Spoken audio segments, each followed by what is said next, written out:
Bonsoir, bienvenue à la chaîne Volaille Solutions. Vous rêvez de démarrer un élevage de volaille, mais vous avez peur de perdre vos poussins dès les premiers jours. Ne vous inquiétez pas, je vais vous montrer comment les éviter avec succès, même si vous êtes un débutant. Bonjour, je suis M. Traoré, promoteur de Volaille Solutions. Et dans cette vidéo, je vais vous dévoiler les secrets pour que vos poussins grandissent en pleine santé dès leur arrivée dans vos fermes. Assurez-vous de rester jusqu'à la fin de cette vidéo pour découvrir les astuces cachées qui feront toute la différence dans votre élevage. Abonnez-vous pour plus de conseils sur l'élevage et cliquez sur la cloche de notification pour ne rater aucune vidéo. Alors, en première partie, donc, nous allons donc parler de la préparation des mangeoires et des abreuvoirs. Et il faut savoir que les poussins sont comme des bébés. Ils ne peuvent pas chercher leur nourriture ailleurs. Alors, vous devez leur fournir des mangeoires adaptés dès le début, ainsi que des abreuvoirs. Vous pouvez fabriquer une mangeoire ou un abreuvoir. Donc, le mangeoire, vous pouvez le fabriquer donc en carton, mais de préférence pour être professionnel. Il y a des mangeoires et des abreuvoirs plastiques, oui, donc qui sont très adaptés donc pour l'élevage parce que facilement on peut les laver. Et ces mangeoires et abreuvoirs donc sont très efficaces.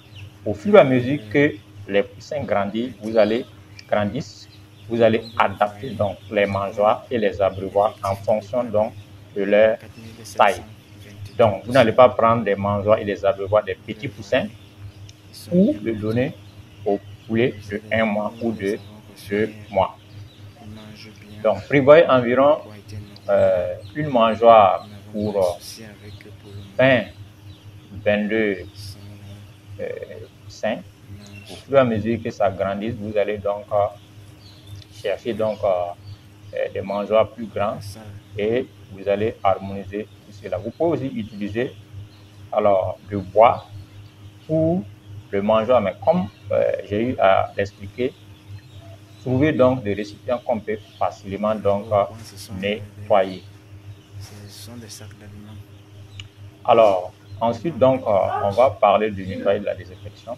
Avant que vos poussins n'arrivent, assurez-vous que tout est propre et désinfecté, car l'hygiène est cruciale pour éviter donc les maladies telles que la coccidio, le coryza, qui est une maladie mortelle donc des yeux. Alors, un conseil, nettoyer et désinfecter les mangeoires et abreuvoirs régulièrement. Vous devez changer l'eau au moins 3 fois par jour, car l'eau sale est source de plusieurs maladies. Alors, maintenant, on en vient à la sécurité donc du poulailler. Votre poulailler doit être à l'abri des animaux sauvages et des rongeurs tels que les rats, parce qu'ils sont transmissibles de maladies mortelles. Les chats, les serpents et même les chiens peuvent représenter donc un danger donc pour votre ferme. Alors, assurez-vous que tous les trous sont bouchés pour éviter donc les intrusions qui pourraient tuer vos oiseaux. Maintenant, en partie 3, donc, je vais vous expliquer donc comment vous allez faire le transport et puis donc le chauffage de vos poussins. Alors, pour ce qui est du transport, le jour de l'arrivée des poussins, assurez-vous que leur transport se fait dans de bonnes conditions. Ils peuvent supporter jusqu'à 24 heures sans nourriture ni eau, mais le stress peut les tuer. Attention à ça. Conseil, évitez donc les trajets chaotiques avec beaucoup de trous et assurez une ventilation pour que l'air ventile beaucoup donc les poussins. Alors, pour ce qui est donc de la poussinière, une fois que vous arrivez donc dans la ferme où vous voulez donc mettre le poussin, assurez-vous que le chauffage est déjà fait avant votre arrivée. Pour le faire soit avec du charbon de bois allumé au feu ou avec donc le gaz. Donc, le chauffage, vous pouvez le mettre autour de 36-37 degrés voilà, dès l'arrivée donc des poussins. Donc, mon conseil à ce niveau, pour les 2 premières heures, donnez aux poussins uniquement de l'eau fraîche contenant des vitamines et du glucose, car cela réduit donc le stress qui peut les tuer et les réhydrate. Ça. réhydratent après donc leur transport. En partie, quand nous allons parler de la nourriture et comment est-ce que vous pouvez donc affecter les poussins pour réussir donc dans l'élevage. Alors, pour ce qui est de l'alimentation, dans les premiers jours, donnez à chaque poussin environ 15 grammes de nourriture par jour.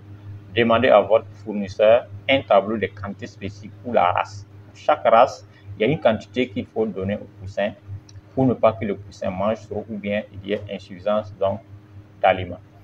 À ce niveau, le conseil qu'on peut vous donner, c'est que vous devez laisser toujours de la nourriture à disposition les premières semaines pour favoriser leur croissance rapide. Imaginez quelqu'un qui a des poussins, qui vient avec le poussin, qui le met dans la ferme, mais les jours qui suivent, il est en rupture d'aliments. Lorsque les poussins ne mangent pas, ça va jouer sur leur croissance tout le long et ça peut créer donc des maladies. En petit 2, donc, pour ce qui est des soins de la litière, donc vous pouvez utiliser les copeaux de bois, mais de préférence utiliser les coques de riz. Voilà, les coques de riz sont meilleures que le copeau de bois parce que le copeau de bois, c'est du bois qui a été industrialisé. Les produits chimiques qu'on a mélangés dedans pour produire donc le bois. Traitez vos poussins avec amour et soin, comme s'ils étaient vos propres bébés, car les poussins n'étant pas avec leur maman, c'est vous qui devenez donc leur mère, donc prenez soin d'eux. Ils vous récompenseront avec de bons œufs et la viande de qualité. Alors, pour récapituler, voilà, vous savez maintenant comment prendre soin de vos poussins dès leur arrivée. En suivant ces conseils, vous maximiserez leurs chances de survie et leur croissance. Si cette vidéo vous a été utile, likez, partagez avec d'autres éleveurs et abonnez-vous pour plus de conseils pratiques. Cliquez ici pour plus de vidéos et n'oubliez pas de vous abonner pour ne rien rater. Ça, c'était la partie de la vidéo où on vous a expliqué en partie et pas en profondeur, donc lorsque vous devez introduire donc les poussins donc dans la couveuse. La suite, on va vous expliquer une fois que les poussins, vous les avez ramenés donc dans la poussinière, comment est-ce que vous devez traiter donc ces poussins jusqu'à ce qu'ils atteignent 1 mois. Merci donc de partager cette vidéo. C'est l'Afrique qui gagne.